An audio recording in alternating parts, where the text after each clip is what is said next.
Hello, everyone. I'm Donna Fiducia. And I'm Don Neuen. And this is Cowboy Logic Radio.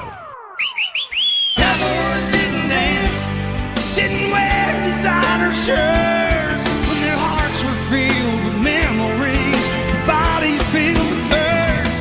They would sit around the campfire and exchange a piercing glance. Back when the West was really wild, cowboys didn't dance.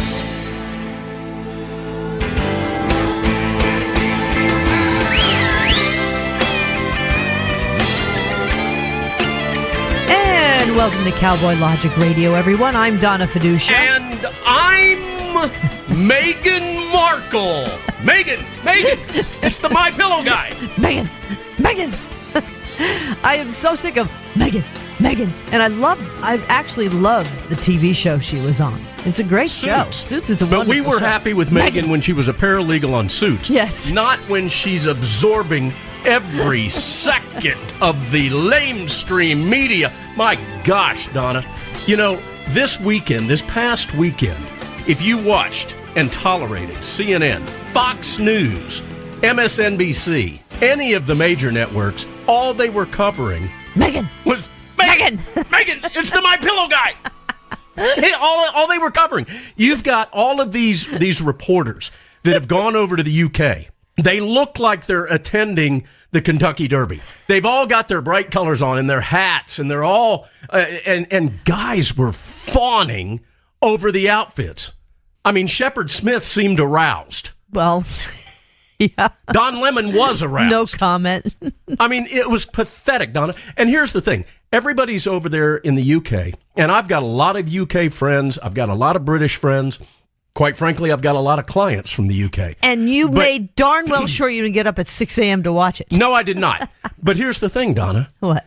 It wasn't too many years ago that we were trying to escape what everybody was praising and worshiping in the United Kingdom this past weekend. I thought the left hates colonialism. That's colonialism. They sure were embracing it. Yeah, really. And you've got all these blue bloods that are in the royal family.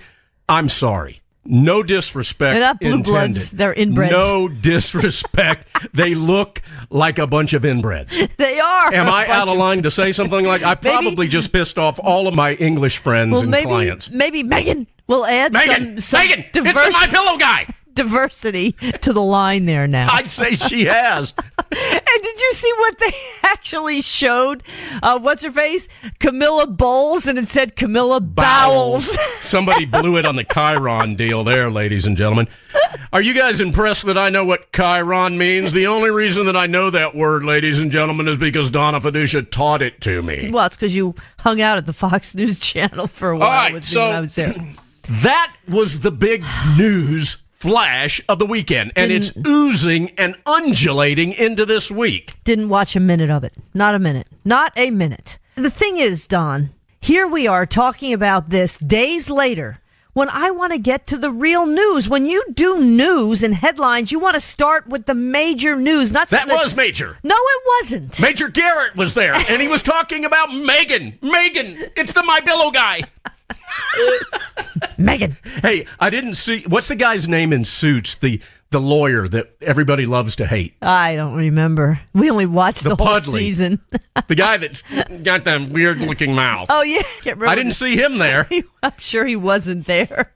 All right, so you want to get into real news? I want real news. You want to get into real news, Yes, Donna? I do. Ladies and gentlemen, do you want her to get into real news? Let me hear everybody say yes or no. Yes. No, that was you, Donna. Well, that was me. All right, well then let's go to real news. Let's go to real news. Let's talk about some kook passenger on an airline, a commercial airline, that decides he's going to become unruly and start touching female passengers that are next to him. So they move him to the back of the plane. What does he do?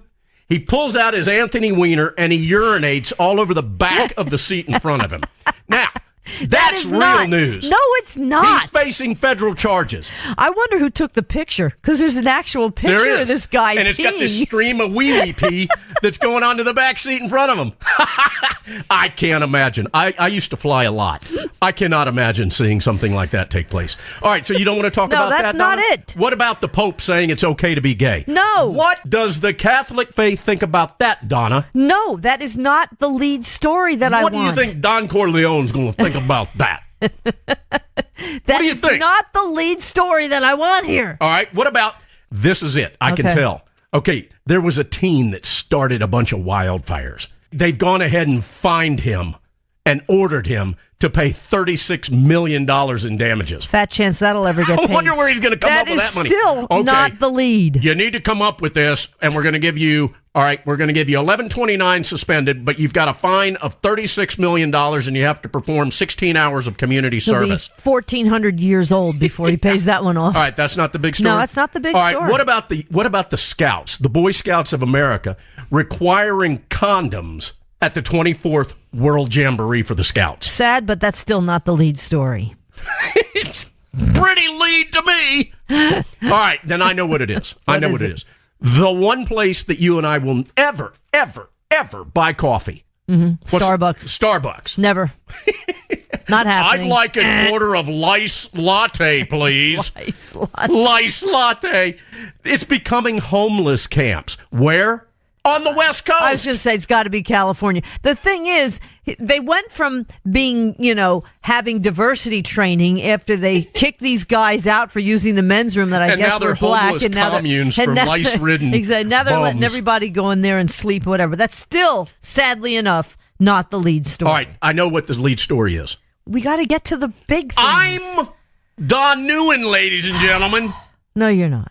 Yes, I most certainly But that's am. not the Megan. lead. That's not the lead. Megan, it's in my pillow guy. Megan. All right, what's the big story, Donna? What's the big thing you got to talk about? The big story comes out of the Wall Street Journal this week. And basically the headline is this: where in the world was Barack Obama? Columnist James Freeman. Where in the world was Barack Obama? See, I'm old enough to remember. You were too young, honey. I'm old enough to remember when they were going after Nixon with the Watergate. The big thing was, where was the president and what did he know? Mm-hmm. Okay? I was not too young. Yeah.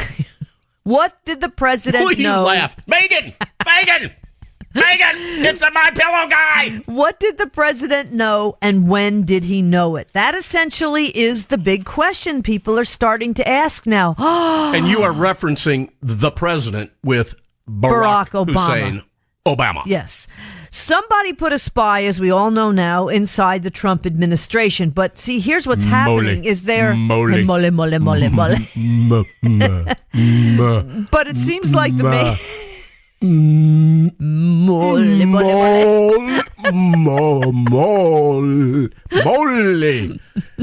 If you don't know what we're talking about, folks, Guacamole. you gotta watch Austin Powers. Love that movie. Thing is, Obama himself, it could be Loretta Lynch, unelected officials. Did Obama learn about it in the media like he said he did while he was president? Well, I Learn knew about it what? all. This whole... mole. The mole. The mole. Hey, Barack Obama's got some moles Yeah, he does. on his face. When he doesn't have flies flying around. Oh, Donna Okay. digs deep and goes after the fly joke. So if there was a quote-unquote professor who was with the Bush camp as well. Here's a thought. Hold on. What? That's what they're saying. Put this in your mind. Put this in your What? what is it? Radio is the theater of the mind. Okay. Yeah. Picture this, Donna. Mm-hmm. Hillary Clinton doing gymnastics. No. That's really with scary. with the powder on her fingertips. I don't think so. As she gets up on the uneven bar. Or is it the even bar? The uneven bar. No, what's the thing they stand on? Use the powder for both. What's this they stand on? Oh, the balance beam. The balance beam. Yes. Think about this, ladies and gentlemen. Picture Hillary She Clinton. can't even stand up, let alone on a balance That's why beam. we're doing this. Theater of the mind. Okay. Think about Hillary Clinton with her powder-stained Chalk. hands. Chalk-stained hands and toes. What are you? Where are you going with this? On the balance beam. Yeah, Wearing one of those high-cut, what are those called? that's really scary. Yeah. And we're thinking about Hillary as she mounts the beam. Yeah. And she puts her right foot in front of her left foot, throws her little fat arms up into the air. As you see this part of her arm, what is that? Above her elbow and below her shoulder. When it shakes. Wiggles. The old lady arm? As the cellulite glistens in the spotlight. Where are you going with this? And then she thrusts her body forward to land on her hands and do what is the routine that she would do? A triple axle dismount as she breaks both of her hips, landing on the pommel horse instead of the padding. What did that create in your mind, Donna? Because I read that like William Conrad, the guy that plays Cannon on TV, would have read a radio show back in the 40s, don't you think? I think I'm going blind just thinking about it, is what I am, because it's scary. Just the thought of Hillary Clinton's feet makes me sick. How about the thought of Hillary Clinton? That's See, gross. I knew I'd get you onto this topic. What about the thought of Hillary Clinton putting on a Russian hat? I believe she may have done that. Yes, she did. She did that at Yale during the graduation I talk ceremony. like Jeff Sessions. Does right now. Yale really think? Where is Jeff Sessions? Maybe in the same place Ladies as and Barack gentlemen, Obama. got a bolo out for Jeff Sessions. Where is he? Got a bolo out for Jeff Sessions. Anybody seen Jeff? She goes, if you I can't believe Jeff beat him, might be hanging out at midnight in Montgomery. What do you think? What do you think? Jeff Sessions in Montgomery? I'm up Jeff there Sessions. with old Hank. I'm Jeff Sessions, and I am MIA. I've not done much of anything for the past year and a half. Judge Napolitano did say, Jeff Sessions. if this did happen, who okayed it is huge, okay? And Brennan would be the most hurt if this was how it went down, because he had to okay this.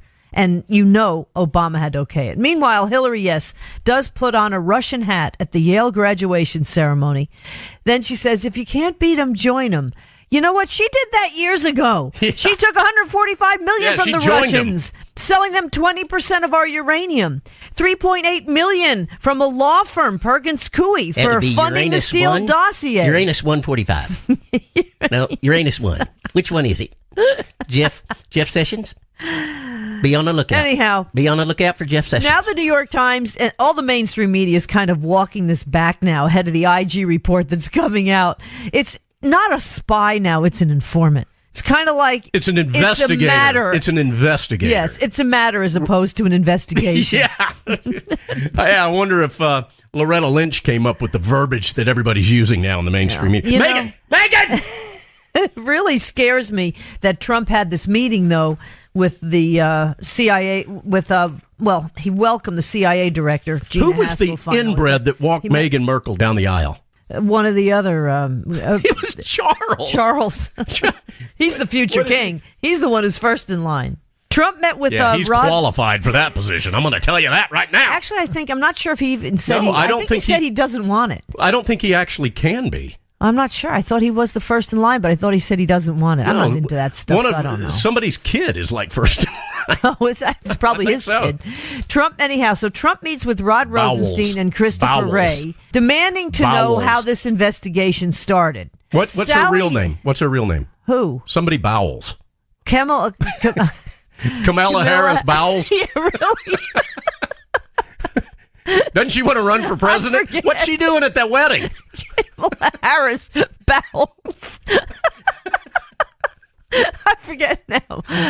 Whatever. I don't know about you, ladies and gentlemen. We do find this to be pretty damn funny, if I do say so myself.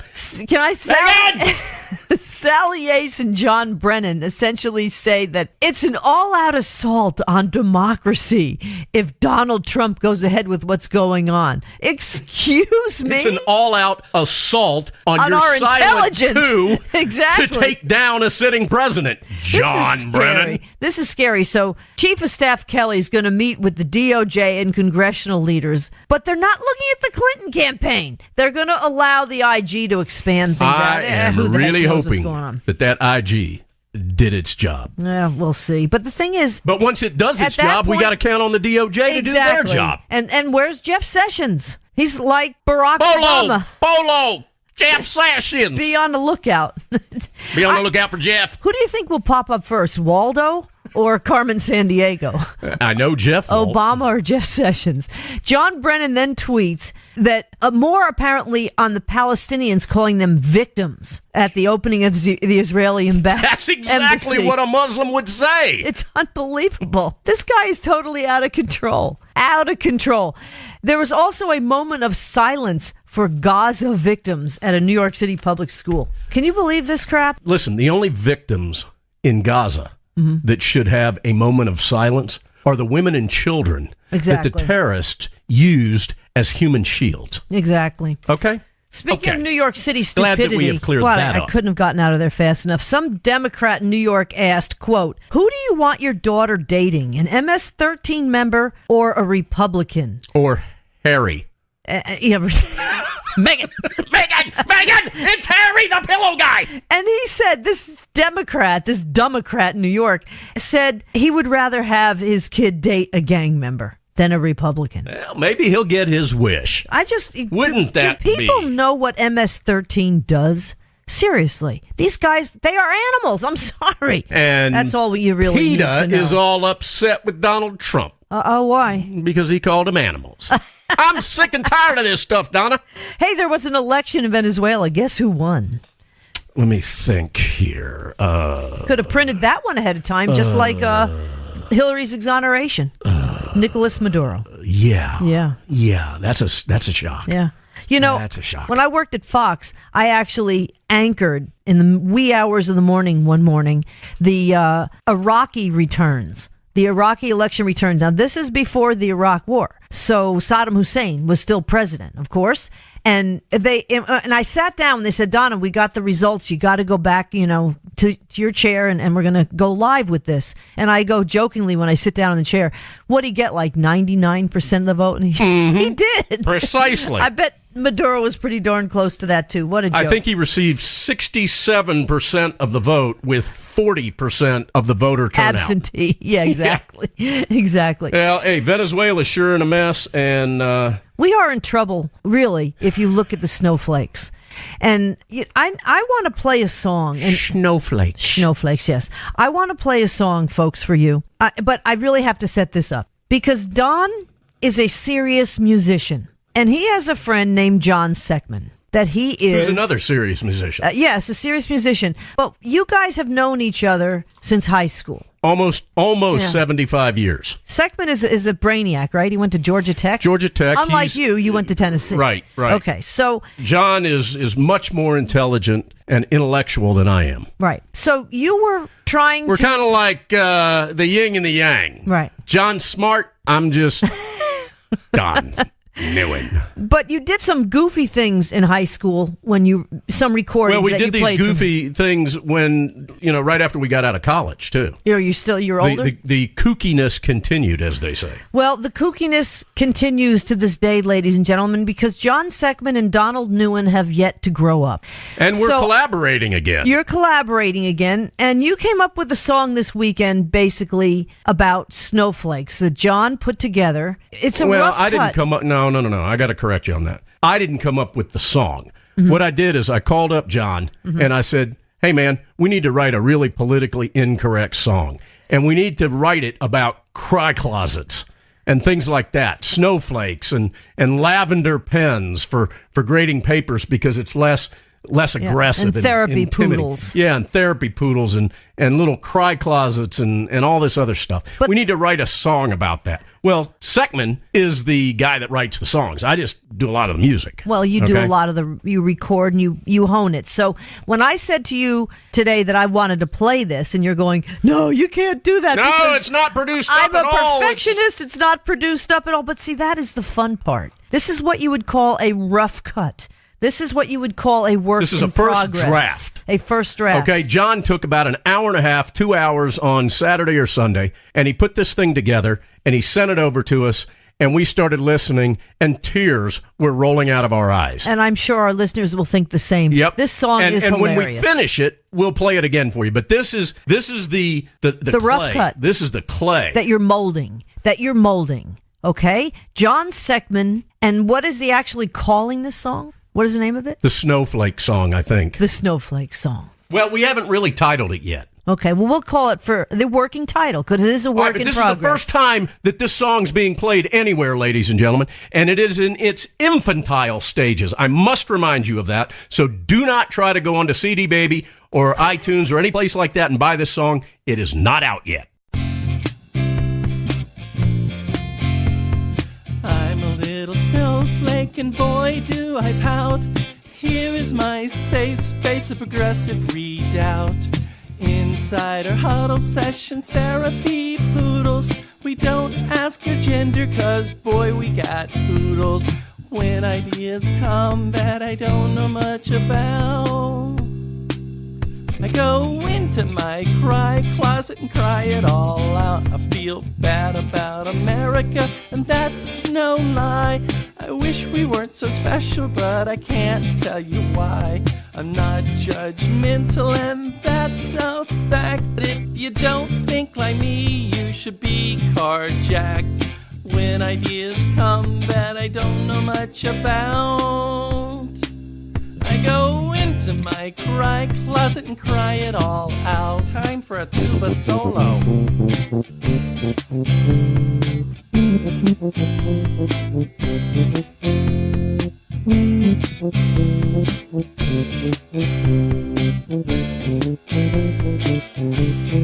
When ideas come that I don't know much about, I go into my cry closet and cry it all out. We control the education system where ideas begin. Grades are judgmental, so we use lavender pens. Come join our cause, cause we're all about freedom. We'll put the government in charge and see how that turns out. Turns out.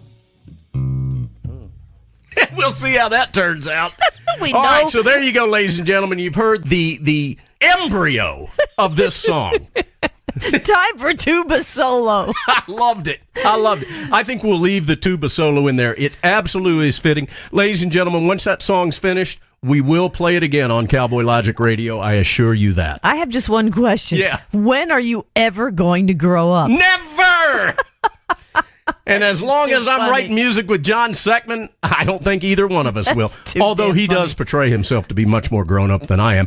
Although I am the elder. The song actually does have like the shaky voice. It's perfect. It really is perfect. Hey, I want to leave on a good note too before we get to our guests here. And that is a CBS poll of all things finds that the rising tide theory is working. A majority of Americans now give Trump credit for the economy. Imagine Unless, that. of course, you're a member of the Democrat Party or the mainstream media. Then you don't give him any credit for anything, and you want to impeach 45. Impeach 45. No, they want to rescind. Impeach 45. They want to rescind the tax cut and raise your taxes. That's going to be their message. That's what I'm going to vote for. Ay, ay, ay. All right, who we got coming up, Donna? We got a really big show. We're going to get real serious. We're going to put on our game faces, and we're going to get after it, ladies and gentlemen. We're going to talk to our good friend BRENDI Richards and John B. Wells because she is now BRENDI Wells. BRENDI The two of them B. have gotten Wells. married. Yes, this is true. And then we're going to talk with Spencer RALEY from FAIR, the Federation for American Immigration Reform, and topping off the show, Claire Lopez, the cleanup hitter. Boy, I can't wait. Center for Security Policy. She is the go-to person for everything Middle East. And we'll be talking to Claire. She just got back from Israel. That's coming up the last half hour. It's all coming up next on Cowboy Logic Radio.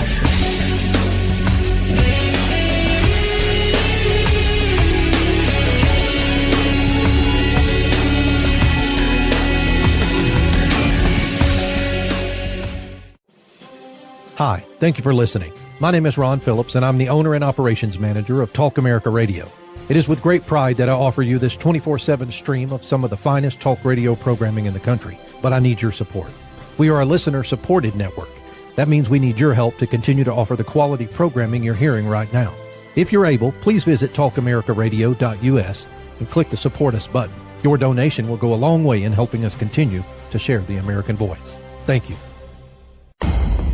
Hello, welcome to the Chronicles of Lower Education with me, the Fed Up Professor. In my world religion class, speakers from many faiths volunteered to teach us about their beliefs. A great way to teach diversity And diversity is what we do in higher education, right?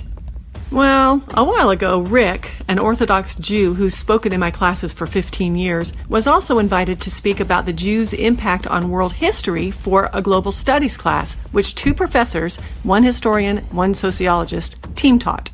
They had just finished celebrating Women's Day in Eritrea or something when Rick took the podium, and historian told the students to take notes because this presentation is examinable. 10 minutes in, Rick discusses the extinct empires which tried and failed to erase the Jews from the face of the earth. Naturally, he segues into Palestine and the PLO. Both professors sit bolt upright in their seats as he starts to explain the historical and political right of Israel to exist and Hamas's pledge to destroy it. Sociologist freaks out. That's enough! This presentation is over! While historian springs over to Rick's laptop from which he's projecting PowerPoint slides and he closes the damn thing. Sociologist flees the scene, slamming the door behind her. Historian shouts, "Class dismissed!" But many students stay. Rick says to historian, "I have to explain the background," but historian cuts him off. Rick asks, "What about free exchange of ideas? Common courtesy?"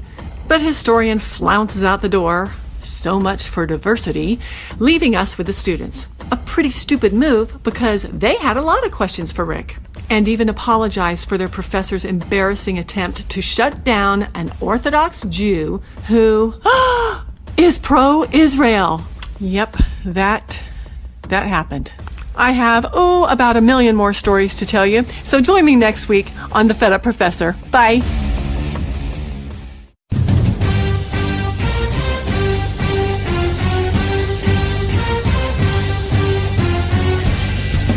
This is Don NEUEN, co-host of the Drive Time Sit Rep. Join me as I call in to my Intel analyst, Denise Simon, for my daily situation report, or Sit Rep, the Drive Time Sit Rep. Check talkamericaradio.us for more information and show times. You're listening to your local news source, WLBB, News Talk 1330 and FM 106.3.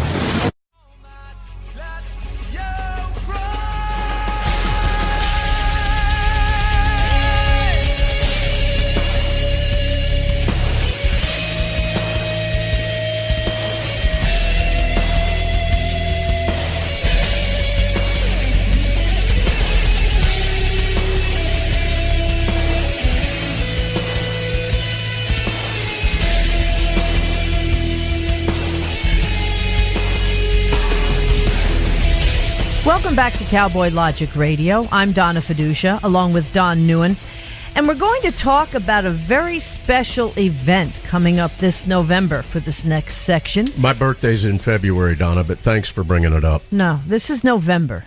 This is coming up this November. Has nothing to do with you or your birthday. Okay. Except that you and I are going to MC this event. Yes! It's called Operation Classified, happening in Dallas this November 9th to 11th, so we call it kind of the 9/11 conference.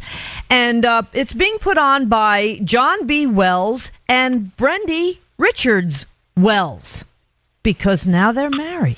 Our good friend BRENDI Richards from The Truth About South Africa, and that's how we actually met initially. Welcome to Cowboy Logic Radio again, my love. How are you?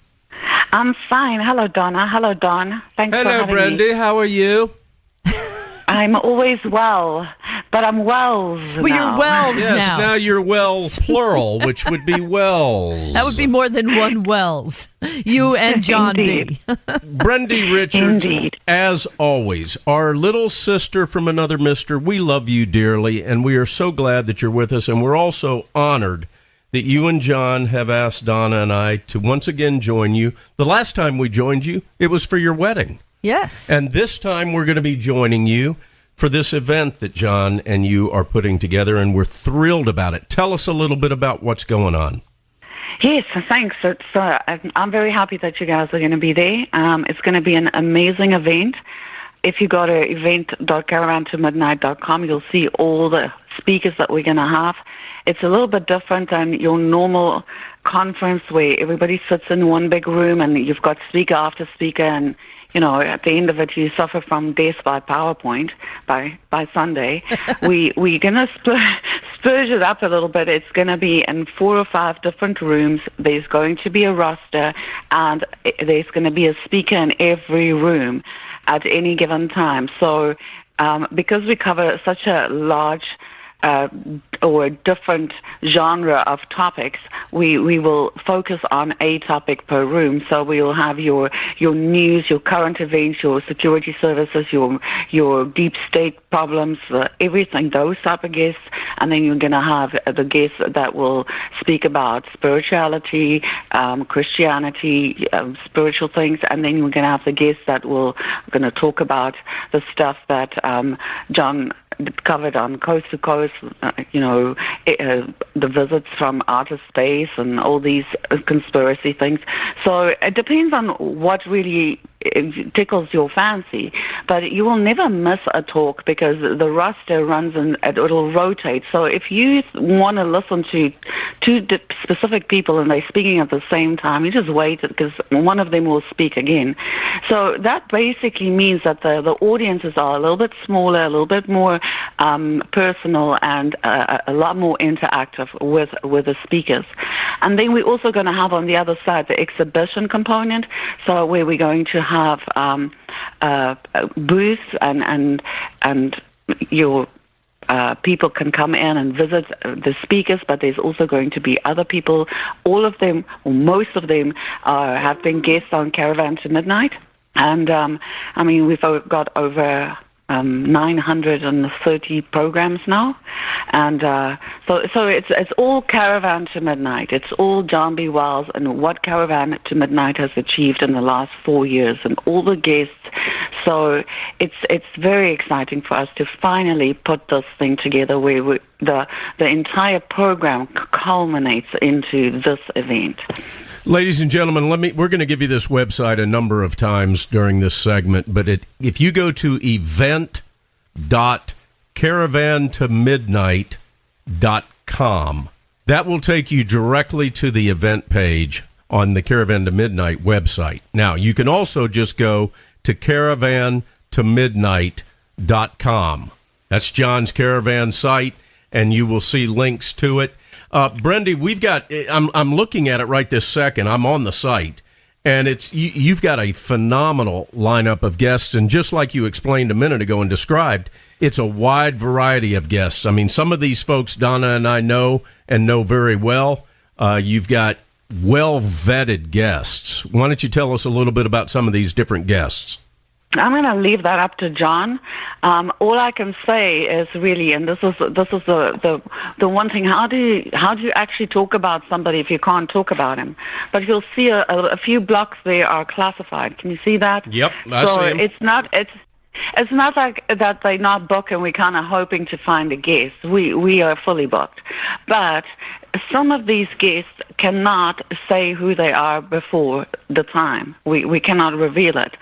As the time gets closer, and John will reveal this on his Saturday night Arc Midnight program, that's on terrestrial radio. All the links are usually on his website, on Facebook and Twitter, so you'll find it. And the point is that there's a specific guest that is going to be, he's going to be the guest of honor on the Sunday evening, the 11th of the 11th, and for the benefit of his organization.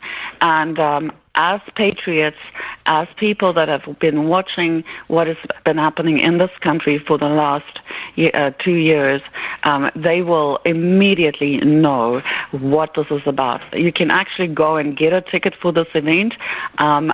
When the time is closer and the legalities allows us to actually tell people who he is, that's going to sell out. I mean, instantly. It'll be within 2 hours, and you and I know that. Yep.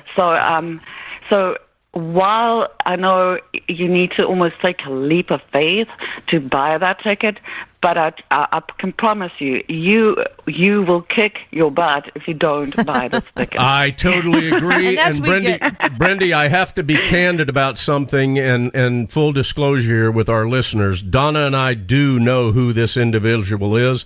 And yes. Brendi, you would be very proud of me that one of your guest speakers that you're going to have, one of your subject matter experts, Dr. James Mitchell, who helped develop and implement the enhanced interrogation process that was used on high-value detainees, or let me translate that, terrorists that want to kill Americans.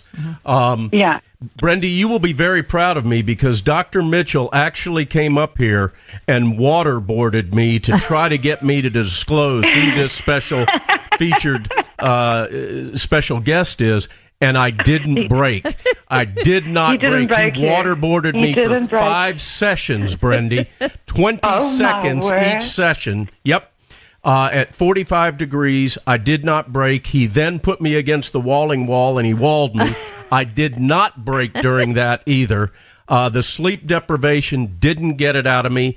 Brendi, you and John would be very proud of me that I did not break. I did not disclose who this special individual was. He didn't even do the Austin Powers thing, though, where he sticks your head in the toilet and says, "Who did number 2 work for?" No, he didn't do that. Oh, my He didn't do that with me. But you know what this proves to me, Don? It proves that you are very resilient and the perfect master of ceremonies for this event. Yes. Because you are going to be rotated. You're going to have to be working all the rooms. And I'm very confident that if you had survived that this will be a walk in the park for you. Brendi, I didn't even disclose this guest's gender. I kept saying, I'm not telling you who Shim is. I am not telling you who Shim is. Well, the thing is, there's 62 options, so, you can really hide it in between there. Yeah, especially if we go to Canada. Hey, let me ask you this. Hold on, I want to talk to John. We want to talk to John about this shortly. But real quick, you are going to speak also at this, Brendi. You are from South Africa. Give us a quick synopsis of what you're going to speak about, because the one thing that we've talked about for years with you is South Africa. What's happening there and the breakdown of the society post-apartheid is a blueprint for America. It completely is a blueprint, but what I've realized since, or it's not like I realized it, but how I've developed my presentation is there's various countries in the world that has gone communist and with the same process. And if you go and see what is happening in those countries, so like take for instance Venezuela, used to be a very, very vibrant and successful city or a successful country. And if you go and see what has happened there, it is exactly the same things. And it happened in South Africa, it happened in Zimbabwe. So I am showing every thing, and it's starting to, the puzzle pieces are starting to actually form a picture that the same forces are behind all of it, and that we're actually fighting one big enemy, and that we need to come together and actually not allow them to take America, because this is the last bastion. Where do we go from here? I mean, what happens if America falls? Where do we go? To the moon. And that's my presentation, and I'm very fortunate that John asked me to be a speaker. Well, if he didn't, he'd be in a lot of trouble. Yeah. No, not really, but I get you. Hey, don't fool yourself, Brendi. We rule. We rule the women rule. Hear us roar. Women rule. Yeah. Guys like John and I, we put up a big front that we're the big cheeses. Everybody knows that's a front. Everybody knows that's a front. The women are running things. Everybody knows it. All right, so is John available? Can you bring him into this? He is standing right next to me, and I am handing over to John B. Wells. Awesome. Greetings, fellow Earthlings. How you doing there, John B. Wells? Why do I feel like I have to talk like this when I talk to you? You're talking to the guy that's got the greatest pipes in the history of radio. Oh, my God. You do. You really do. Just say... Oh, you're very kind. I owe it all to the Lord. You know what I always say.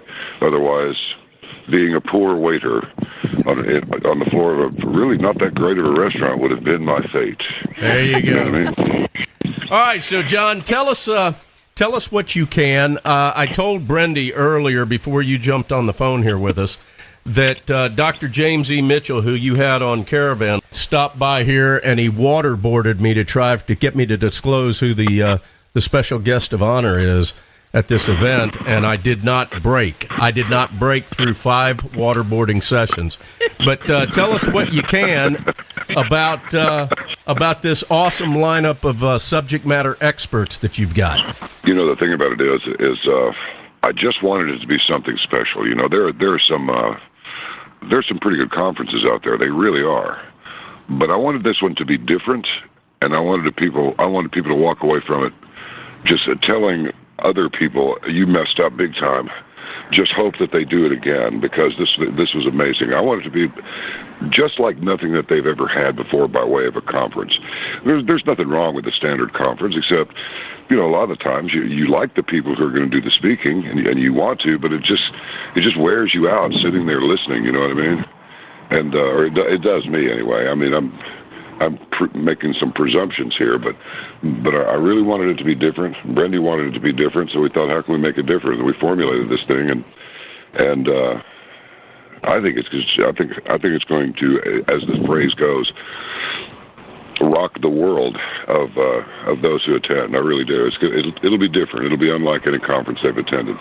Folks, you can find it at event.caravantomidnight.com. If you just go to caravantomidnight.com, I think you can find all the information there too. Again, there's going to be a charity ball with a special guest of honor, but it's going to be this November 9th to 11th. And again, as we get closer to the date, we'll have you and BRENDI back on to talk about it, John. But right now, I want people to start marking this on the calendar, because this is a goodie. This is really huge.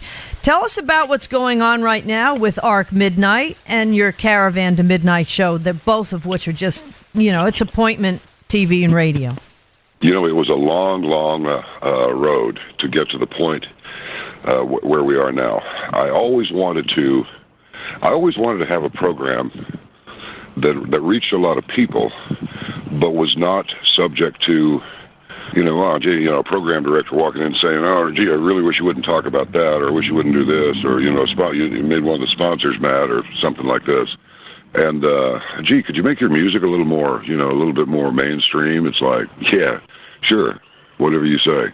Well, there's the perception of what people want to hear talked about, as well as the music that they'd like to hear.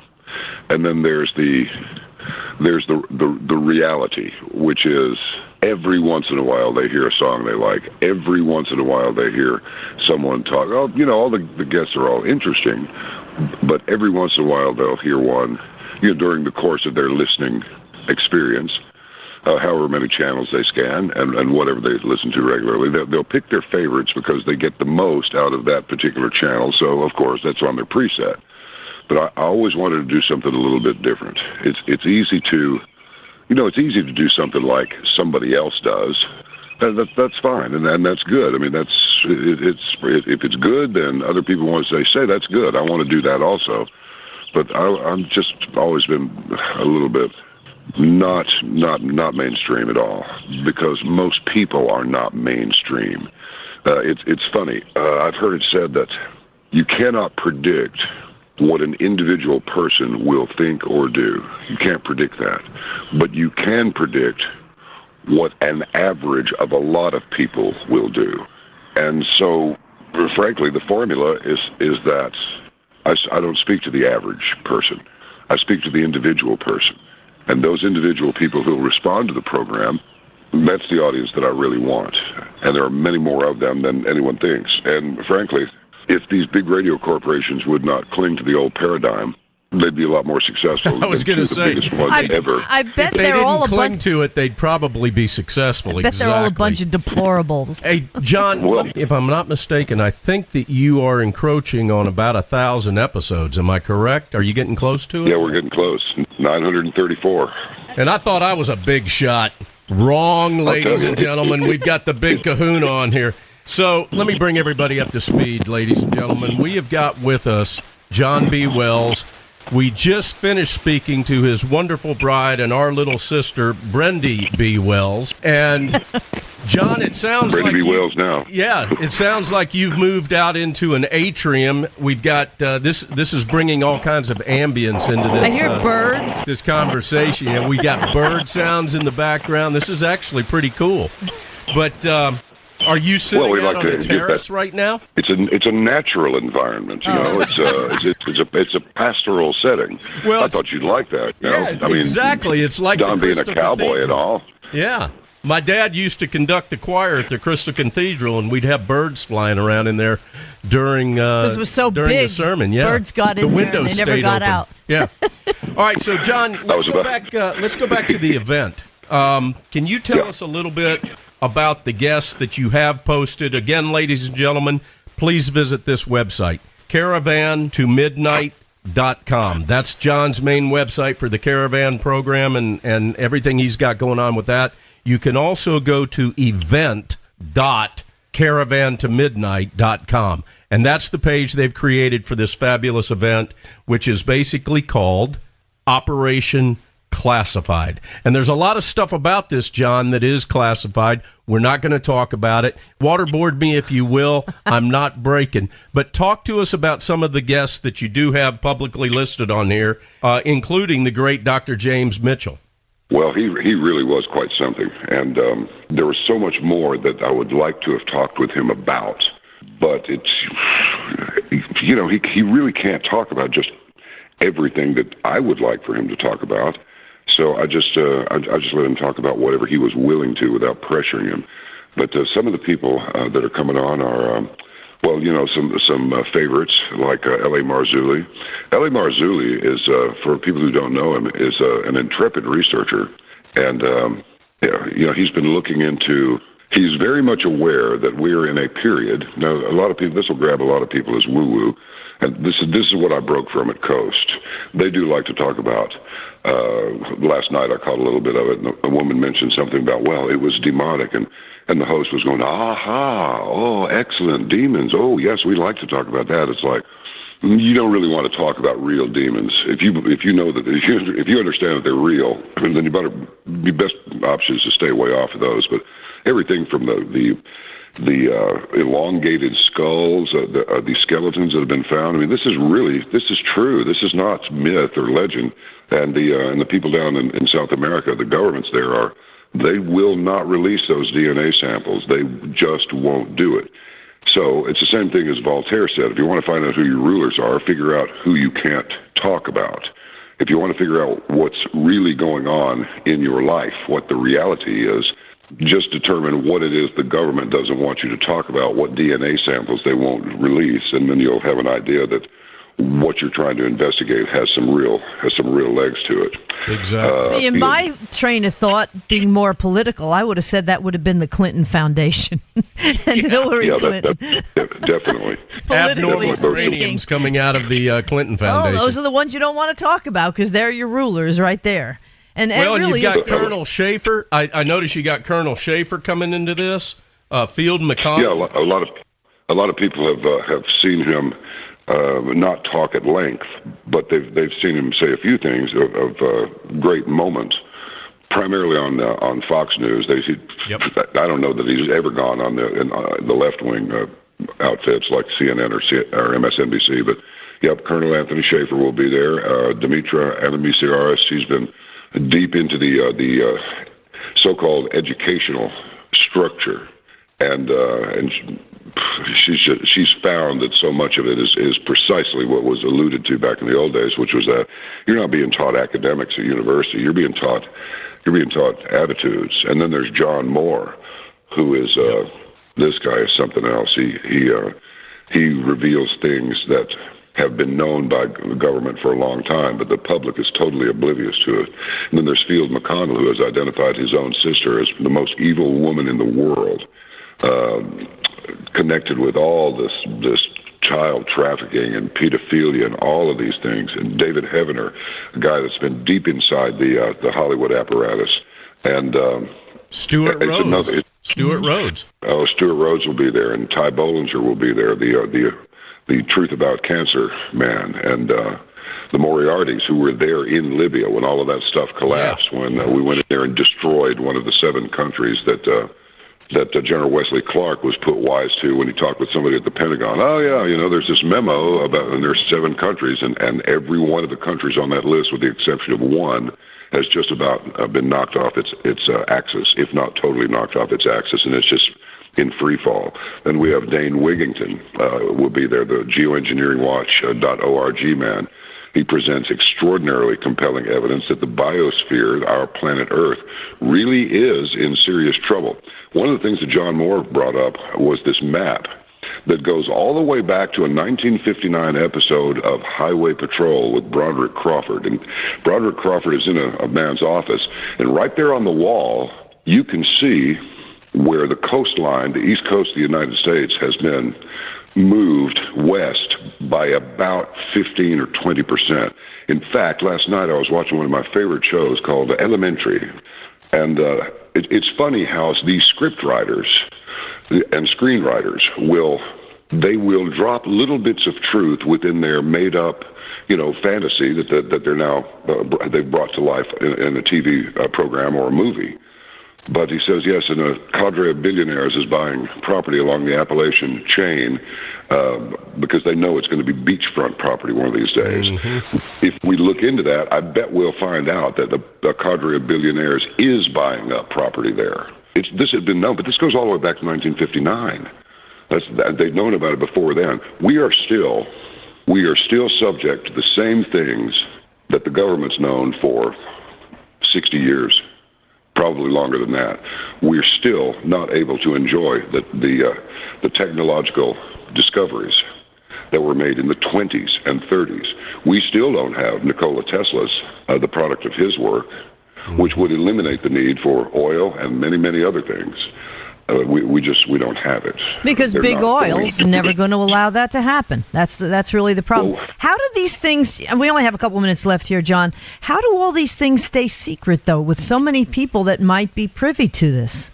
People's attention span is short. They eventually turn away from that and get on with their lives, which is why people like you and people like Brendi and me are able to devote our lives to this arcane information, meaning information that's known only to a very few. I'm not sure how much this is liked by those. In fact, I'm sure they don't like it. But they also know that it's like Oscar Wilde said, if you're going to tell people the truth, you must do it with humor, or otherwise they will kill you. So as long as they don't think you're just completely serious about this and you're threatening them with this information, no, they figure not enough people, that they're still going by the average man concept. Not enough people are going to, as the saying goes, cop to it for it to be important. So they just let it go. It doesn't mean it isn't true, though. Well, we're not letting it go, that's for sure. John B. Wells. No, we're never let it go. And your lovely wife, your better half, Brendi Richards, and now Brendi Wells. We're so proud of you guys. Brendi B. Wells, yes, okay. But you are hosting just this wonderful thing coming up this November 9th to 11th, 9/11, November. Operation Classified. Again, folks, find it at event.caravantomidnight.com. John's show, of course, caravantomidnight.com, and Arc Midnight. You can find him all over the place. Just the best set of pipes in the business, that's for sure. And John, I'm so glad, as somebody also really has a basis in radio, that you're able to do your own thing without having to worry about those stupid people like program directors that come in with their petty this and that, and the various consultants that really screwed up the industry. You're able to do your own thing, and we're so happy you're able to do it so well. Go to caravantomidnight.com to find all the big information, and as we get closer to the event, of course, more will be able to... Operation Classified, ladies and gentlemen. We'll be there. We will be there. I love you people. Yeah, you too, brother. People. John B. Wells, thank you so much, and Brendi Wells as well.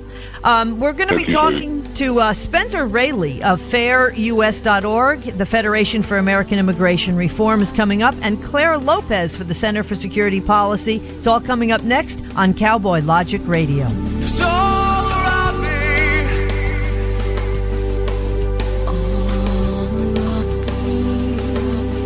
It's all around me. It's all around me. Yeah.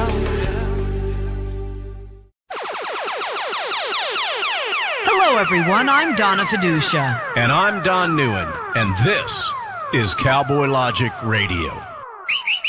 Cowboys didn't dance, didn't wear designer shirts. When their hearts were filled with memories, their bodies filled with hurt. They would sit around piercing blaze. Back when the West was really wild, cowboys didn't dance.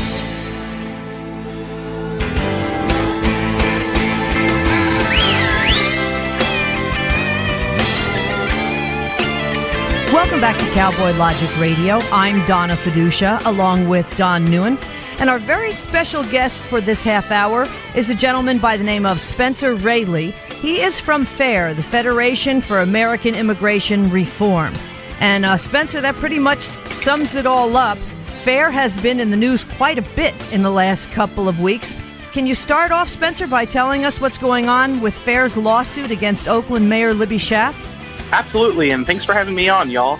So what RALEY did this past week is we actually sued Mayor Libby Schaaf's office for records of her communication during the February 24th and 23rd, letting illegal aliens know that ICE was coming to that area to conduct a raid. And pursuant to the Public Records Act there in California, she's required by law to turn over digital communications between her and other government officials, and she hasn't done that. So we are turning to the courts to try to get a hold of those records and see just what kind of collaboration and obstruction of justice took place during all of this. So how many, it's crazy because it seems like the people who are supposed to be protecting Americans are switching and protecting illegals. And I know the bottom line is it's more votes. But, this is insanity. Yes, it absolutely is. And it's not, oftentimes you'll hear these liberal leaders in these cities will make comments like, oh, the only thing they did was come to the United States illegally, which on its face still shows them valuing illegal aliens over U.S. citizens. But ICE was targeting criminals in this specific situation. She was not only defending those who came to the United States illegally, she was defending those who came to the United States illegally and committed additional crimes. So where do you see this going? Can she actually be, tried and thrown out of office? It's crazy. Well, what she did is it really does fit the definition of obstruction of justice. It's no different than if your neighbor committed a crime and you covered up for them. That's a criminal act in the United States, and it's certainly something that should anyway qualify for having someone removed from office. So we're hoping to bring this to the courts and see some sort of justice, or at the very least able to see what extent she covered up, the movements and actions of illegal aliens and tipped them off and helped them escape justice. Spencer, let me ask you this. If you don't mind, for the listeners and quite frankly for our sake, define and explain the difference between the state laws that Libby Schaaf has violated or broken, as well as the federal laws, because I'm sure that she's breaking both. Absolutely. Well, what California has, and this is specifically what the lawsuit addresses, they have a Public Records Act, which requires state lawmakers to essentially turn over communications they did on the job. And she has refused to do that for us. Now, whenever ICE is coming into an area to detain illegal aliens, they put in a detainer request, and state and local officials are supposed to hold those illegal aliens until that act can be done. And essentially what she did is she stepped in the middle of that and tipped off these criminal aliens that ICE was coming and essentially stopped the federal government from being able to do their job, which could be deemed obstruction of justice at the federal level. So by her not giving the public records that she's supposed to have given, I guess maybe the reason she didn't do that is because she had too many things about yoga class and weddings, perhaps? Yeah, you could certainly speculate on why she doesn't want to do that. We're interested in finding out the truth on that, and that's what we're seeking. Spencer, let me ask you another question with regard to Libby Schaaf, because she's despicable in my viewpoint. She's the antithesis of what the citizens of her city should expect. It's often said that the federal government is first charged with protecting the citizens of the United States, that is their ultimate initial responsibility, among others. But ultimately, the role of the federal government is to protect the citizens of the United States. I would say that's true also for state and local governments, although I may be wrong, and if I am, correct me, but their first responsibility is to protect the citizens. Sanctuary cities, I have yet to be able to, even if I ever entered a drunken stupor, figure out how sanctuary cities can be beneficial to citizens of the United States. Am I on the mark there? Oh, I think you absolutely are. It's the responsibility of any lawmaker at both the state or federal level to protect those who are citizens of the nation, of the constituents they're serving. So even at the state level, illegal aliens aren't supposed to have the right to vote and elect a lawmaker because they aren't supposed to be here.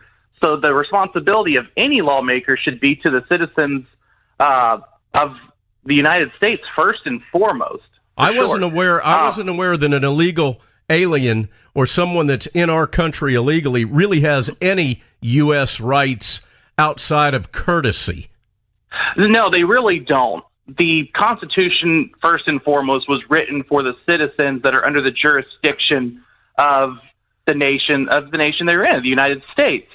So essentially what illegal aliens are coming here is they're still, they don't have a legal right to be here. They haven't gone through a process. So we don't even specifically know what rights we're protecting for them because of that. So essentially any kind of rights that are afforded to them are a courtesy. The United States is very gracious in doing that because we do care about human rights. We do care about treating everyone fairly, but there's certainly not anything unfair about making sure everybody here followed the correct procedure to coming to the United States. Well, and I would argue that we also care about animal rights, which is one reason we haven't sent the U.S. military in to actually start shooting MS-13 people right there in plain sight. So we care about animal rights, too. I'll say the United States cares about due process and ensuring we have the right people to the extent that we will afford a form of due process to even MS-13 members. That should show how careful we are in approaching things like this, because many other countries, quite frankly, wouldn't even attempt to arrest gang members like MS-13. They would just shoot on sight. Yeah, well, the fact that I mean, you know, last week in the news, obviously, the mainstream media is having a field day over the term animal. I would assume that Pete is absolutely thrilled with this. Hey, let's go back to Libby Schaaf for a moment. Why are there not criminal charges being filed against this numbnut?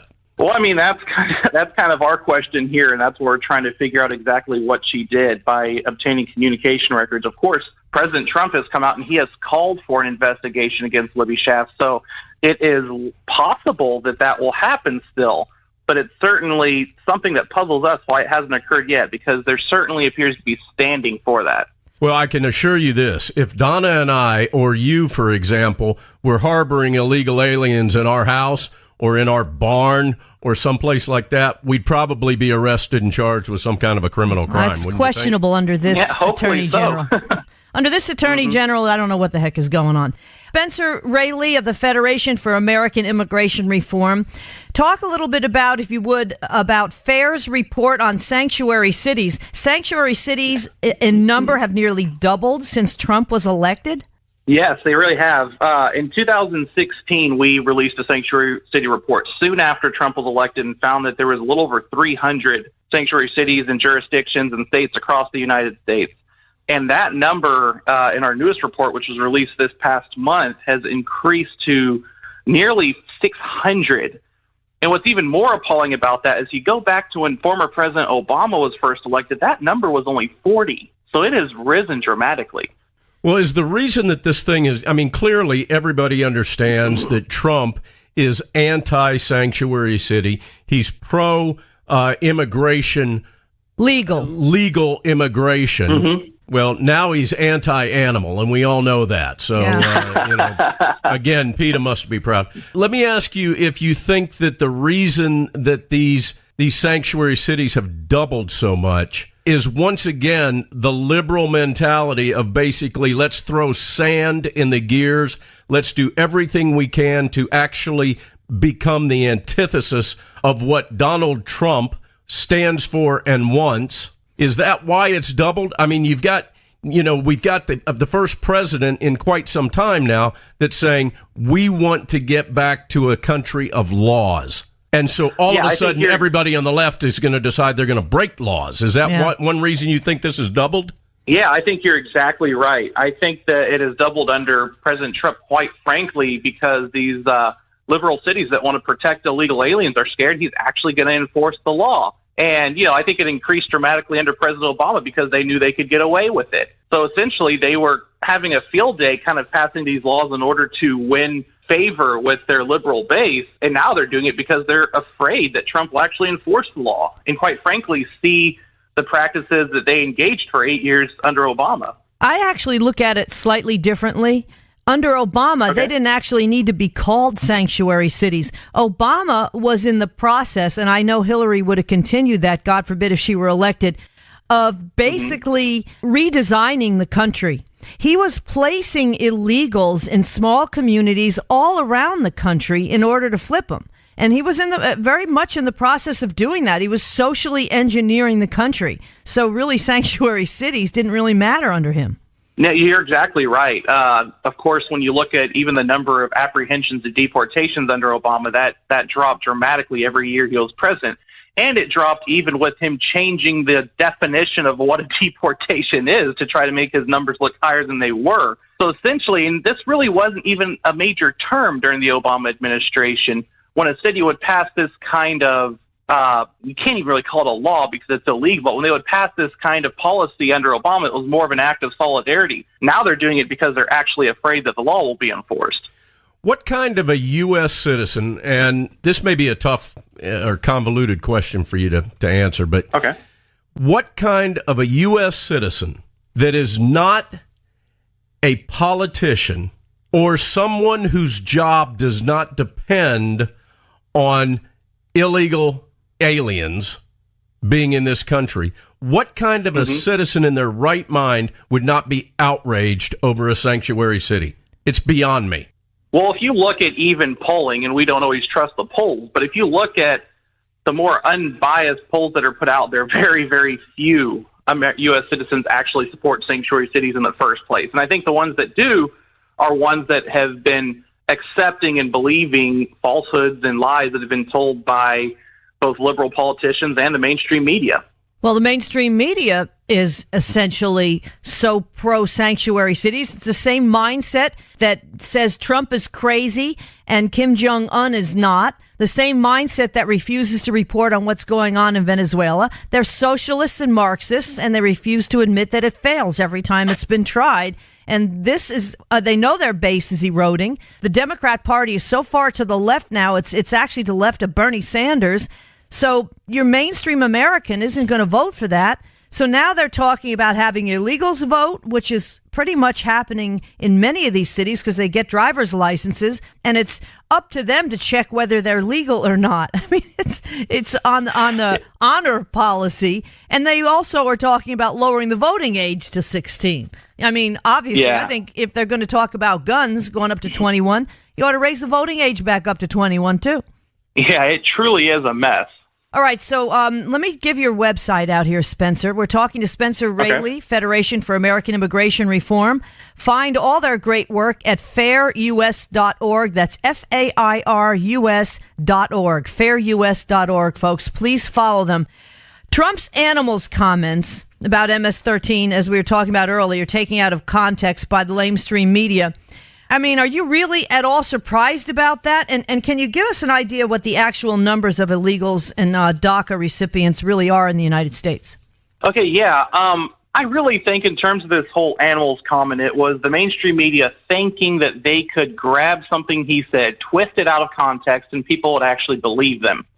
And just judging by the backlash we're seeing, hopefully that means that, U.S. citizens aren't buying it. And we see more and more the approval ratings of the mainstream media are dropping through the floor. So I have faith that they aren't buying it. As for the number of DACA recipients and illegal aliens in the United States, right now the number of actual DACA recipients is just under 700,000. And according to our estimates at FAIR, we believe there are at least 12.5 million illegal aliens. That number is probably considerably higher. Yeah, I mean, that's a huge difference. The thing is, Reagan was talking about this in the 80s. So now you're talking about a second generation of DACA. Yeah, maybe they might be teenagers and in their early 20s now, but, maybe their parents were also here illegally. It just cracks me up how they'll sit there and they say they're breaking up families when these groups came up on trains giving coyotes their children. They're the ones breaking up their own families. I mean, this is crazy, really, what it is. And obviously, chaos is what they want to create, because then they can just swoop in and hopefully rectify the situation by just letting everybody vote. And that's what's going on now with these rhinos in Congress. What's going on with that? I mean, does that have any chance of passing? Well, I think right now, they're still a little bit short, and we hope it stays that way. We hope they do their job and they don't pass a DACA amnesty. But if they do, and if it manages to get through the Senate, I have faith that President Trump will veto that and keep it from coming into law. And, just an additional point on the entire DACA program, we did a little bit of digging into the ages of those who apply for DACA in the first time, and we found that over 50% of first-time DACA applicants were older than 20 years old. Well, that kind of... Don's raising his hand because that's the only way you can get a word in edgewise. Hey, Spencer, I'm gonna read a passage, which is something we rarely do on this show, and I'm going to read this from 2003. This was part of a speech by Dr. Richard Lamb. Do you know who I'm talking about? Yes, I know the name. Okay. He was a liberal politician. I believe he was actually the governor of Colorado. Now, he wrote a plan to destroy America. And he made this speech one night to a room full of people. And I'm going to read part of it to you, and I'm going to get your thoughts of it. I would next make it impossible to enforce our immigration laws. This is his plan to destroy America. I would develop a mantra, quote, because immigration has been good for America, it must always be good. I would make every individual immigrant sympathetic and ignore the cumulative impact. He had 7 or 8 things that he listed, which is exactly what Barack Obama was doing during the 8 years of his reign to destroy America. That was one of them. And again, I want to go back to, I would make it impossible to enforce our immigration laws. How huge is that? When you don't enforce immigration laws, all you're doing is inviting the problem to get worse. You're inviting more illegal aliens to come to the United States and telling them, hey, look, we aren't going to enforce our immigration laws. We're not going to punish you if you come over here, take our jobs, get on welfare, or even vote in many circumstances, as we've been learning. So, I mean, it really just makes the problem worse and worse. And what it does is it reduces the respect and value of our entire system of laws to the point where things start to just seem to become optional. What kind of effect is this lack of enforcing immigration laws having on both local, state, and the federal economy and responsibility with regard to the welfare state? Because I can only imagine that it's taxing it at a ridiculous rate. It really is. The entire burden, this is the net burden to U.S. taxpayers, FAIR believes, is about $116 billion, and that's gone up about $3 billion since just 2013. And that's compared to, by our estimates, illegal aliens only pay about $16 to $19 billion in taxes. So they're not carrying their fair share. And the rest of that is placed squarely on the shoulders of legally present aliens and U.S. citizens who are actually paying their taxes. We actually have on our notes from previous interviews we've done with you guys that it costs 12 times the amount to deal with an illegal here per illegal as opposed to dealing with them in their home country, because they don't learn the language half the time. They don't assimilate. And I'll be honest with you, many of them are Muslims. They're not going to assimilate. The Quran really stops that. They get into their own little enclaves. They have Sharia laws. We have no-go zones now here in the United States, and that's very troubling. Yeah, the problem with essentially throwing away the immigration process we have here in the United States is, one, we can't look and see who will be a good fit here, who can contribute to our society, who will pay more in taxes than they take out in welfare, and will they be able to learn the language and be a net benefit. We lose that ability when we throw out our immigration process and our immigration laws. And secondly, and I think, just as important, is we lose the ability to filter out potentially dangerous people that are coming into the country. And we're seeing that with the illegal alien population that are coming into the United States. They end up in state and federal prisons at a higher rate. Of course, we have a major issue with MS-13 just flooding across the borders right now. Animals. And Those animals. Animals, exactly. Animals. And that's an insult to animals, in my opinion. Coming from S-holes. Coming from countries of S-holes, these animals. Spencer, who are some of the big corporations that our listeners need to know about that are actually fomenting and dumping money into these sanctuary cities? Who are some of the big corporate sponsors that we can stop patronizing?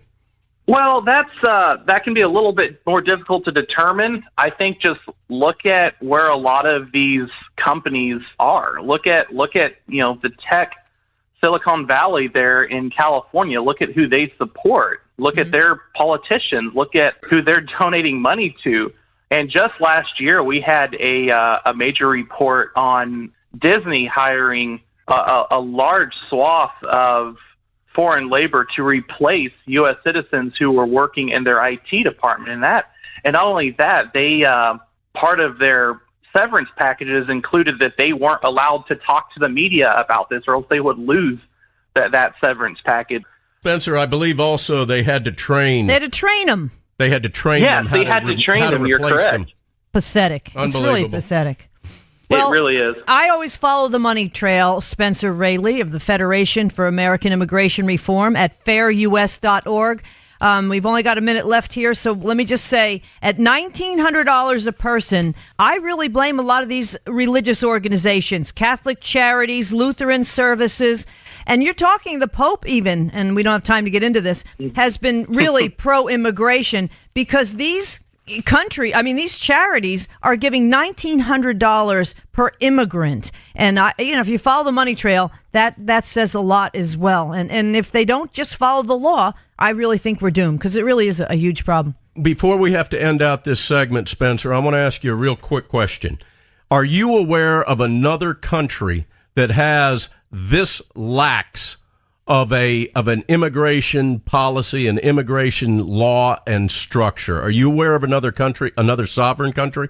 I would have a hard time saying that. Some of your European countries are quickly getting there, but just the events over the past decade in the United States has really set us apart and has made this a much larger issue than really any other country, which is alarming because illegal aliens prefer to come here than other countries. So essentially, we're making the problem larger than what we can currently handle. Well, Come they on get here. more free we stuff. have free stuff. Yeah. We got free stuff. Well, Spencer RALEY, thank you so much for joining us. The Federation for American Immigration Reform, folks, please back their wonderful work at fairus.org. That's fairus.org. Spencer, thanks so much for joining us here on Cowboy Logic Radio. And coming up on Cowboy Logic Radio, we'll be talking to Claire Lopez from the Center for Security Policy.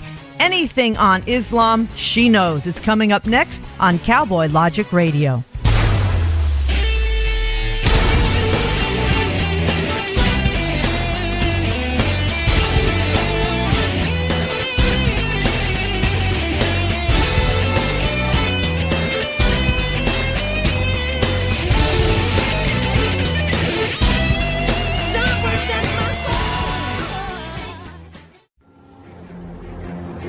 Let me talk to you, black people. When you vote for blacks and put them in office under the banner of the Democrat Party, please explain to me what black people get as a result. This was not a nap that we have been taking. We are in a coma. You know what the interesting thing about pensions is? That's today's money given to people who ain't doing nothing for you today. Get off that black Democrat tit that they've been sucking on. Your country is being stolen from you, and the promise is being stolen from your children, and they're telling you it's all right while the rest of the world is trying to lap us. Well, why are we doing so poorly?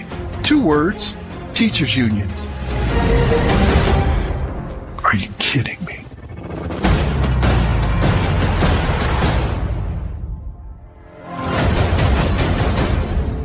Black Man Thinking, Monday nights, 9 p.m. This is Denise Simon. 18 hours a day, I live in a world as an intelligence analyst. Intelligence analyst. Intelligence analyst. Intelligence analyst. Intelligence analyst.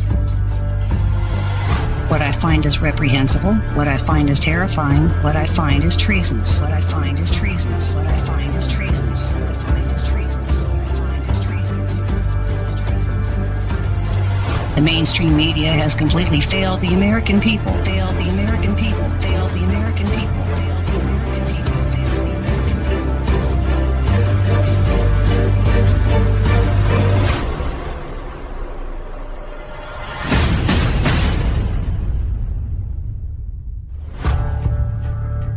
Join me for the Denise Simon Experience every Thursday night at 9 p.m. Eastern.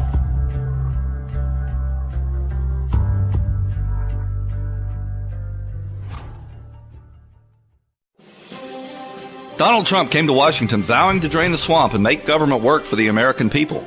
But the swamp creatures in D.C. aren't going down without a fight, and the deep state is determined to overturn the election and keep their gravy train rolling. In these turbulent times, it's critical for patriots to stay engaged and be prepared to defend this president. You can stay up to date on Trump's battle to make America great again by listening to America First Radio with Jim Dawes each weeknight at 10 p.m. Eastern on the Liberty Feed. The deep state wants to stop Donald Trump. Now, Jerome Corsi's powerful new book, Killing the Deep State, rips the lid off the secret war against Trump. Killing the Deep State reveals the shocking plot by the FBI, CIA, and NSA to end the Trump presidency. It's already a #1 Amazon bestseller. Newsmax says you can't ignore Killing the Deep State. Get it at bookstores everywhere or check out the free offer. Go online to deepstate411.com or call 800-406-0921. You're listening to your local news source, WLBB, News Talk 1330 and FM 106.3.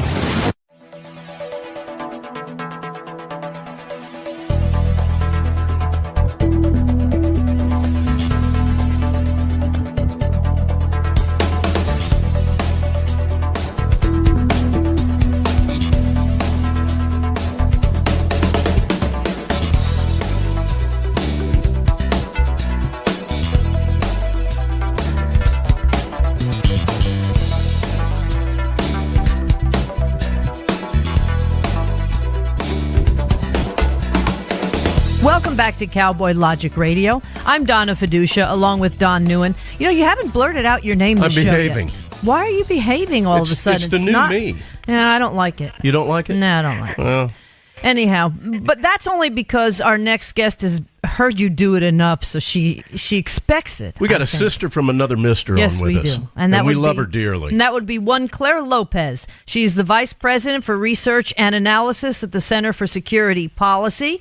And also, she's an advisor to EMP Act America. In February 2012, Claire was named a member of the Congressional Task Force on National and Homeland Security, which focuses on the EMP, the electromagnetic pulse threat to the nation, and a member of the boards of advisors and directors for the Center for Democracy and Human Rights in Saudi Arabia, the United West, and the Voice of the Cops.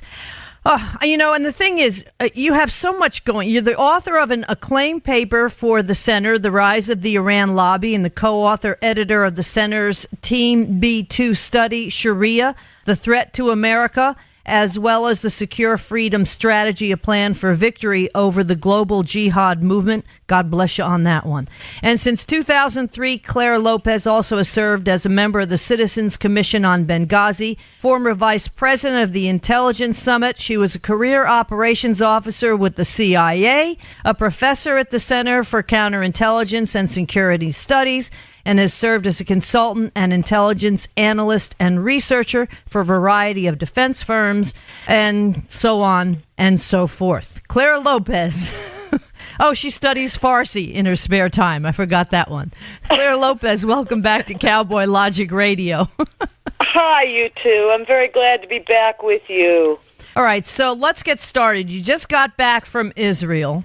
I thought you were going there for fact-finding, but it was kind of a little bit of both. You work with Tom Trento, a good friend from the United West. You visited, so you were there sort of as a tourist, but you're also doing some stuff for the Center for Security Policy as well. We call that a working vacation. Working vacation. Donna. Yeah, big time. That's a good way to put it. Yeah. I mean, obviously, we had a great time, and we saw so much. This was an organized tour, organized by Ronnie Wexler of Gate 1 Travel and Tom Trento. We had about 100 people all together on this tour together, and we were there for, I was there for a total of about 9 days, 8-9 days, and just traveled up and down and across. Every time I go to Israel, I see something new, something different that I hadn't seen before, and so it was this time. But I also, was sending back some reporting, some short videos and so forth to the Center for Security Policy, and wrote a bit for them, too. The embassy in Jerusalem has been opened, something numerous previous presidents said they would do but never delivered. Donald Trump does it within the first year and a half of his presidency, and then all hell breaks loose with the Palestinians using it as an excuse basically to terrorize the whole, I guess, the border there. And Israel, of course, retaliates by securing their own border. Exactly. You know, when we began, or I should say really Tom Trento and the United West team began to organize this trip a year ago, I mean, that's about how long it takes to put this together, none of us realized what a momentous historical time it would actually be when we actually got there. And so a number of things coincided.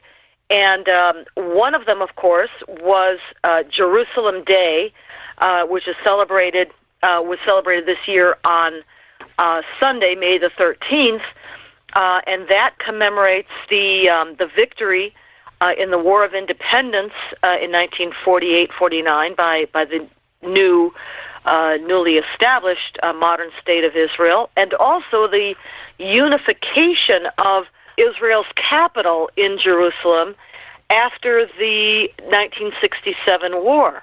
And then, of course, on Monday the 14th was the day that the U.S. Embassy was formally, officially opened for the moment at the site of the previous U.S. consulate in Jerusalem, awaiting the building of the construction of a whole new actual embassy. And then one more item, and that's Tuesday, May 15, just a few days ago, first day of Ramadan, the month-long holy month for Muslims, during which they usually increase their efforts at jihad. I think they pray sometimes too. And as you mentioned, all of this precipitated violence from the part of Hamas in particular down along the Gaza border with Israel, where we were actually, but on a quiet day we were there. But on Monday, the day the Jerusalem embassy opened, they assaulted the Israeli border fence by the thousands with burning tires, what they call Molotov kites flown with explosives on them, intended to land in farmers' fields and burn them. We actually passed along the road as we were driving some of the earlier burned-out farmers' fields, burning the crops there. They used all kinds of Molotov cocktails and other things in the assault on the border. And, I mean, like any sovereign state, Israel defended its border against the assault, and we find out later in announcements by Hamas leadership that on Monday, of something like 62 people killed, Hamas claimed 50 of them as their own operatives and troops, soldiers, and posted their photos online in uniform. Yeah, the other ones were probably women and children that they used as shields. Shoved to the front. Yeah. Exactly. Ladies and gentlemen, we're speaking with Claire Lopez, our dear friend, and a person that we go to whenever we have a question about anything imaginable. We just call her and we get the answer. Claire, would you do me a favor and, for the sake of the listeners, describe geographically Israel, the borders of Israel, and what they are faced with militarily coming in at them through terrorist organizations, rogue states, lawless countries. You know, Israel's a very, very, very tiny country. And put that into perspective, if you don't mind, for the listeners, as well as the almost unimaginable amount of weapons that are facing her. Yeah, that exactly so, Don. So Israel, as you say, is teeny tiny as a country, perhaps the size of New Jersey, the state of New Jersey or something like that, one of those states. Of course, under the original Balfour Declaration of 1917, the land that had been vacated by the Ottoman Empire as it was defeated in World War I and taken up as the British mandate in this area of the Levant after World War I for administration, was envisioned to be quite a bit larger for the Jewish homeland than it eventually wound up to be. People probably don't know this, but it was only after World War I that the British and also the French, as victors, among others, in World War I, drew lines on the map of the Middle East and created, for the very first time, brand new states, just pencils on the map, countries that never existed before. There was never a Jordan before, or a Syria before, or a Lebanon before, or an Iraq before. These are made-up countries. They're not historical. Egypt, of course, is historical and goes back to antiquity. And there was something called a Greater Syria, or El-Sham, previously, but these countries were drawn on a map by the victorious colonial powers, the British and the French. And the land that the Balfour Declaration envisaged for the Jewish people to reestablish their own homeland and the land of their forefathers originally was quite a bit larger than we see now in the land that is the state of Israel today. But what happened is that some of the British friends in what would become Saudi Arabia, the Hashemite clan, which were called the Sharifs of Mecca, that is, they were the administrators of the holy city, of Islamic holy city of Mecca, got shoved out when Ibn Saud, the founder of the country that has the family name, Saudi Arabia, the Hashemites got pushed out, and the British liked them a lot, so they decided to give them a country. And what they did is they drew Jordan for the Hashemites to have as their little kingdom. And that took a big chunk of the land away from what was intended to be, supposed to be, for the Jewish people. But in any case, the League of Nations proposed, and later the United Nations proposed, a division ultimately of the land that was left after all these other countries were drawn in, and the division of the land was to be between the Jews and the Arabs. Well, immediately upon the proposal, the Jews said, yes, we'll take it. We will establish our modern state and the land of our ancestors, and we will build a modern country.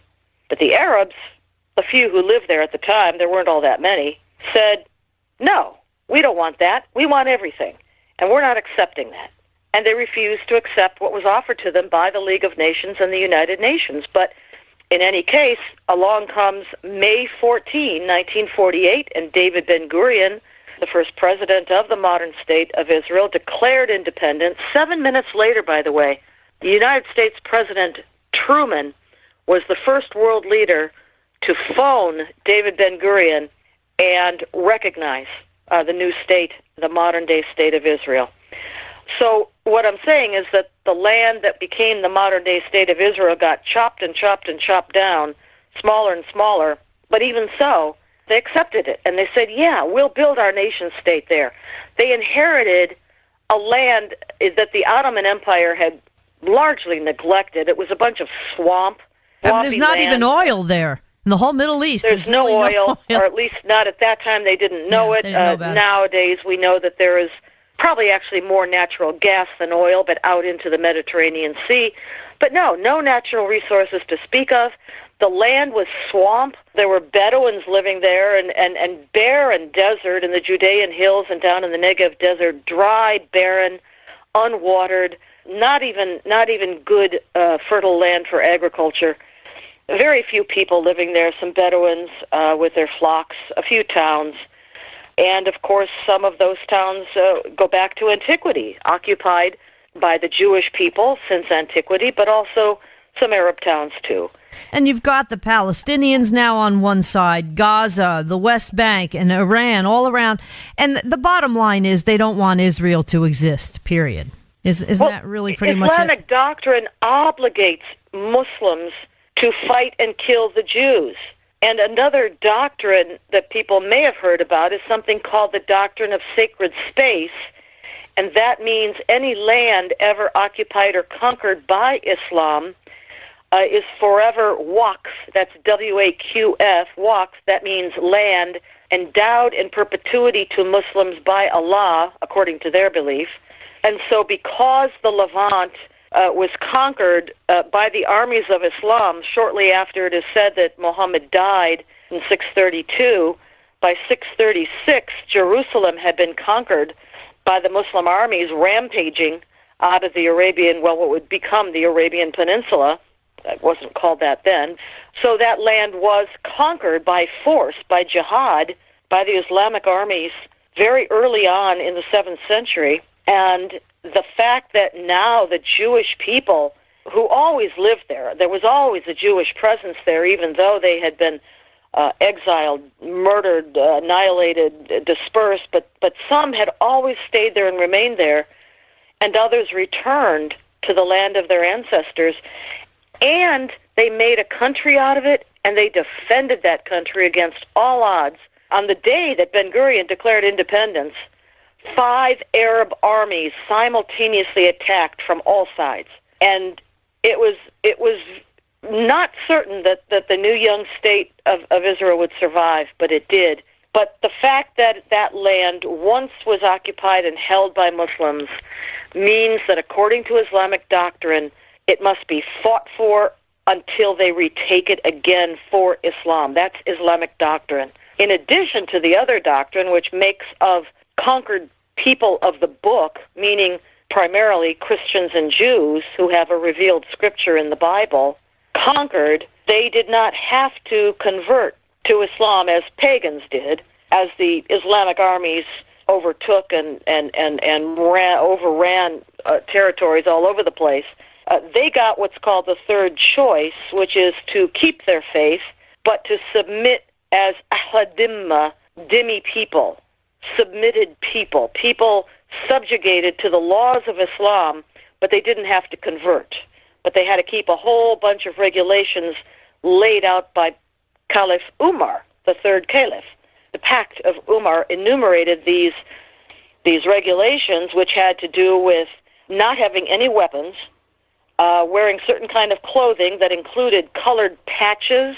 That sound familiar on your clothing? Mm-hmm. Not ringing church bells, not singing loudly, not blowing the shofar for the Jewish people on the high holy days. All of these regulations, if they kept those, then they could live. And they had to pay the jizya, the annual blood tax that was demanded of them in order that they be allowed to live one more year. All of those things are why Islam cannot tolerate the existence of an independent, free, prosperous, vibrant Jewish state of Israel today. They must fight it with the last breath in their bodies until they think that they will conquer it. I happen to think they won't, but having just been there, but that is the doctrine. That is what motivates them.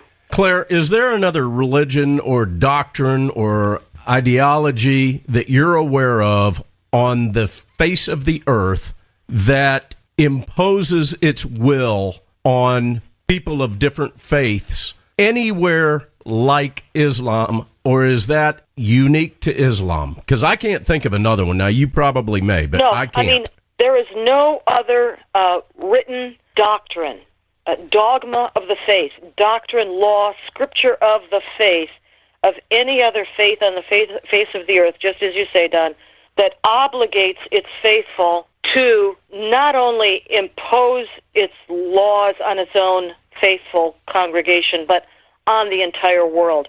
There is no other such doctrine or dogma that I've ever heard of on the face of the earth except Islam that does that. To move this now into modern day, Claire, what you say is once the Muslims feel they conquer something, it's theirs. Let's look at Lower Manhattan. Let's look at where the World Trade Centers are. Mm-hmm. I mean, in their mind, They have a right now, and they had a huge problem with the mosque right down the street that they wanted open. In fact, I don't even know if they ever did open it or not. It did get some resistance, which surprises me that it got that much resistance in liberal Lower Manhattan, New York City. But I mean, people just have their heads in the sand here, no pun intended. As far as I know, I don't believe Muhammad was around when the Bible was written, the Old and the New Testament for that. I don't believe Muhammad was around in the time of the Jews, and I don't believe Muhammad was around in the time of Jesus.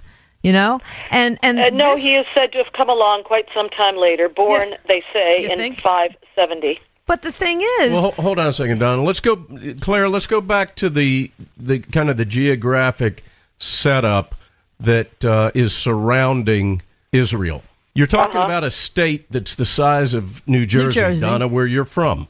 And can you imagine if almost all sides, if not all sides, now with modern warfare, definitely all sides, every side of New Jersey, every day, you've got rockets and missiles and bombs and terrorists that are surrounding you, wanting to do nothing, and very publicly acknowledging that it is their desire to exterminate the state of New Jersey. The big Satan and the little Satan. We're the big Satan. They're the little Satan. And Mark Levin said it very poignantly, I thought, this week, because he actually flew to Jerusalem for the opening of the embassy, that they have a right to defend themselves. They are being attacked from all sides. And then you have the media elites in the lamestream media, the fake news, that sit here and criticize Israel. Many of them are Jewish, which drives me nuts. He had a great idea, and I've said this too. Why don't they go there and live there for a while and see how it really happens? Go to these places where you report and you think life is so great. Go to Venezuela too. Go to Cuba while you're at it. But they have no idea what's going on, and they have such huge sway over the American populace and basically the world in general. Yeah, well, I'll tell you, when we were over there just recently, we visited, as I said, close to the border with Gaza. We could actually see far enough across into Gaza itself. But we stopped at the small city town of Sderot. Sderot is barely kilometers from the Gaza border and is regularly assaulted by increasingly sophisticated rockets and missiles launched by various jihad groups, including Hamas, but also Palestinian Islamic Jihad and perhaps others, out of Gaza, into their homes, their hospitals, their kindergartens. Indeed, every single bus stop on the streets of Sderot is a bomb shelter. And while we were there, I saw for the first time on this trip an underground, or I should say an indoor playground. The kids can't play outside because when the alarm siren goes off, meaning a rocket is inbound, they've got 15 seconds to get into a bomb shelter to be safe. And so there's this indoor playground for the kids, and even inside the playground are at least a couple, I saw, bomb shelters indoors of the indoor playground. How would anybody like for their kids to grow up like this, hearing sirens go off at any time of the day or night, and knowing they've got 15 seconds to get to shelter, or they could be blown to bits? Yeah. And the thing is, sadly, that's how they live. Sadly, these wonderful people don't know anything different. And thank God that Israel as a state was built on a military model first. Now, having said that, talk to me about your perspective of a meeting that took place a couple of weeks ago with Bibi Netanyahu and Vladimir Putin, because that was kind of an important meeting, don't you think? Yes, it certainly was. So this has to do, I think, mostly with what is going on to the north of Israel's borders, specifically the border with Lebanon and then also with what used to be called Syria. And as your listeners probably know, Iran has established not just a very large presence of its Islamic terror proxy, Hezbollah, in Lebanon. By the way, we were on the Lebanese border looking across. We could see the Hezbollah flag flying. Villages right there close to the border with Israel are all Hezbollah villages. Every single home in those southern villages of Lebanon has a missile launch room in it, and the whole place is honeycombed with tunnels underneath. And then in the former Syria, Iran has a presence of its own actual military in the form of the Quds Force, which is a division of the IRGC, Islamic Revolutionary Guard Corps. Quds Force commanded, of course, by General Qasem Soleimani, whom people may have heard of. And Iran has established or had established a whole network of intelligence and logistics and military bases, weapons depots, stockpiles all over the territory controlled by Damascus, by Bashar al-Assad. Claire, we only have like 1 minute left. First of all, you're saying the Syrian, really the quickly, former country of Syria. Yeah. But just real quick, also play in with this $150 billion Iran nuke deal that Obama gave them. Sure, right, that right. helps. So really quickly, so what happened is that the Iranians are using their proxies and their own forces in those areas to threaten Israel. This is not necessarily in the interests of Russia, of Vladimir Putin. And so I think that the relationship established between Prime Minister Benjamin Netanyahu of Israel and President Vladimir Putin of Russia is in agreement about allowing Israel to defend itself and to stop Iran from its territorial expansionism that threatens Israel from the north. Well, and I would also say that Putin realizes that Netanyahu is a warrior and that Netanyahu understands that Putin is a thug. Yeah. And thank God we have somebody like President Trump in there right now trying to protect the United States as well, because I don't feel we had that with the previous administration. Claire Lopez, Vice President for Research and Analysis at the Center for Security Policy. Folks, you can find her at centerforsecuritypolicy.org. Go there, look at all the great work that Frank Gaffney and company do there. And Claire, as usual, we just love having you on, and your insight is just so deep and so educational. Thank you so much for joining us again on Cowboy Logic Radio. And Thank you for having me. I always like to close with a quote, and this one from Joseph Goebbels, the Nazi propagandist minister. Quote, "If you tell a lie big enough and keep repeating it, people will eventually come to believe it." I think that is the new mantra of the Democrat Party as well. Thank you for joining us here on Cowboy Logic Radio. We will see you next week at the same bat time, same bat channel at cowboylogic.us. And in the meantime, God bless America.